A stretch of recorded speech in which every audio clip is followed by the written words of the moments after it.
নমস্কার বন্ধুরা, চলে এসেছি আবার একটা নতুন রেসিপির সাথে। আজকে এই দেখছেন, এটা ভেটকি মাছের ছাঁট। তার মানে হলো ওই ফ্রাইয়ের পাশ দিয়ে যেই মাছগুলো বেরায় সেই মাছের ছাঁটগুলো দিয়ে আজকে একটা নতুন ধরনের রান্না করব।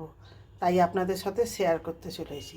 তাহলে পুরো রান্নাটা দেখতে থাকুন আর সঙ্গে থাকুন। আর আগে কড়াটা, গ্যাসটাকে জ্বালিয়ে নিয়ে কড়াটা বসিয়ে দিলাম। আর রান্নাটা করব পুরো সর্ষের তেলে। এই রান্নাটা করব দিয়ে খানিকটা আমি তেল দিয়ে দিলাম। এতে একটু তেলটা বেশিই লাগে। খানিকটা তেল দিয়ে দিলাম, তেলটা গরম হোক। এরপর এই যে উচ্ছে কেটেছি, উচ্ছে আলু পেঁয়াজ দিয়ে এই রান্নাটা করব। উচ্ছেটা কেটেছি, উচ্ছেটা প্রথমে ভেজে নেব। তেলটা গরম হলে উচ্ছেটা ভেজে নেব। এই তেলটা আমার গরম হয়ে গেছে। এই সময় আমি একটুখানি 5 ফোড়ন দিয়ে দেবো।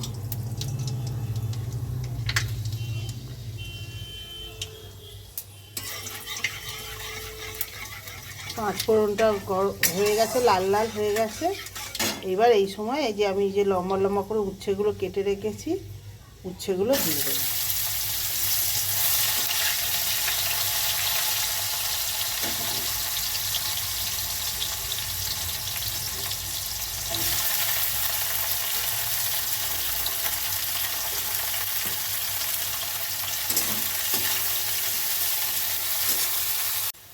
এই যে বন্ধুরা, আমার উচ্ছেটা অনেকটাই লাল লাল হয়ে গেছে। আমি পুরো লাল লাল করে ভাজবো না, যেমন বেশ অনেকটাই লাল লাল হয়ে গেছে। এই সময় আমি এই যে সরু সরু করে আলু কেটে রেখেছি, এই আলুগুলো দিয়ে দেবো।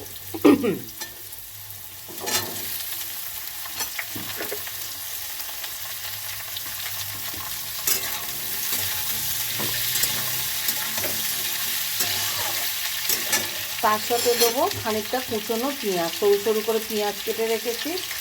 এই যে খানিকটা পেঁয়াজ দিয়ে দেবো এর মধ্যে। দিয়ে এইগুলোকে সব একসাথে খানিকটা আবারও ভাজবো। এইগুলোকে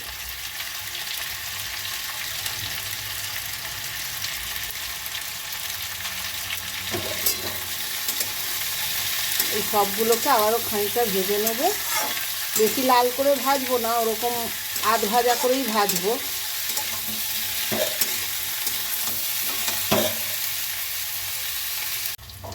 এই যে বন্ধুরা, আমার আলুটা পেঁয়াজটাও খানিকটা ভাজা হয়ে এসছে। এবার দিয়ে দেবো কাঁচা লঙ্কা। এই রান্নাটাতে আমি গুঁড়ো লঙ্কা দেবো না, তাই কিছুটা কাঁচা লঙ্কা দিয়ে দিলাম। দিয়ে একটু নেড়ে এইবার যে ভেটকি মাছের ছাঁটগুলো রয়েছে এইগুলোকে দিয়ে দেবো। এই মাছটা হলো ফ্রাইয়ের পাশ দিয়ে কেটে এই মাছগুলো বাদ হয়ে যায়, সেই মাছটা দিয়েই আমি আজকে রান্নাটা করছি।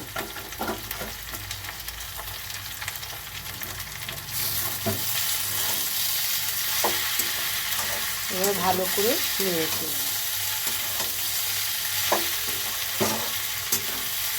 নিয়ে গ্যাসের ফ্লেমটাকে কমিয়ে দিয়ে এরপরে আমি মশলাগুলো অ্যাড করব। প্রথমে আমি একটু আদা পাউডার দিয়ে দেবো।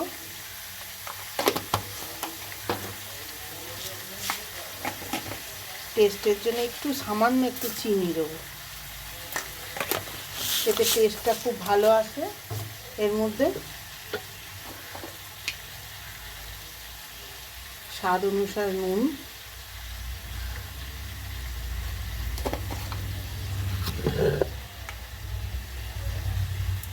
দেবো হলুদ গুঁড়ো,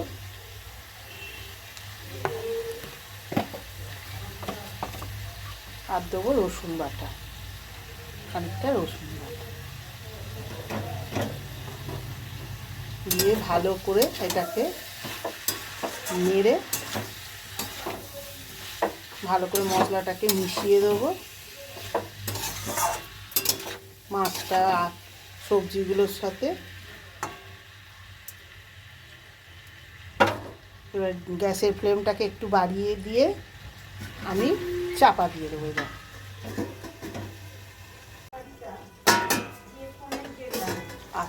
তারপর এই যে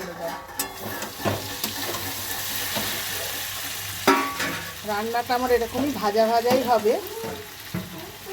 এই যে রান্নাটা খুব সময়ের মধ্যে হয়েও যায়, খেতেও খুব টেস্ট হয়। এই যে আমি আর একটু ভালো করে ভাজা ভাজা করে আলুটা সেদ্ধ হয়ে গেছে কিনা নরম হয়ে গেলে আমি রান্নাটা নামিয়ে নেব। আমার আলুটা একটু শক্ত রয়েছে, আর একটু ভাজা ভাজা হবে আলুটা। আমি নেড়ে চেড়ে আর একটু চাপা দিয়ে নেব। এই যে মাছগুলো ভেঙেই যায়, এগুলো যেমন খেতে দুর্দান্ত সুন্দর হয়, এত টেস্টি হয়। এটা থাকলে আর কিছু দরকার লাগে না ভাতের পাশে। আমি আর একটু চাপা দিয়ে দেবো।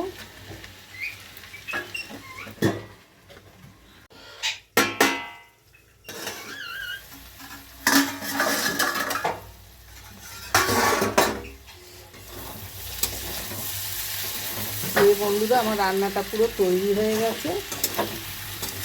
তা তোমরাও একদিন বাড়িতে করবে, করে খেয়ে দেখবে কেমন লাগে, আর আমাকে কমেন্টে অবশ্যই জানাবে রান্নাটা কেমন হলো, খেতে কেমন হলো।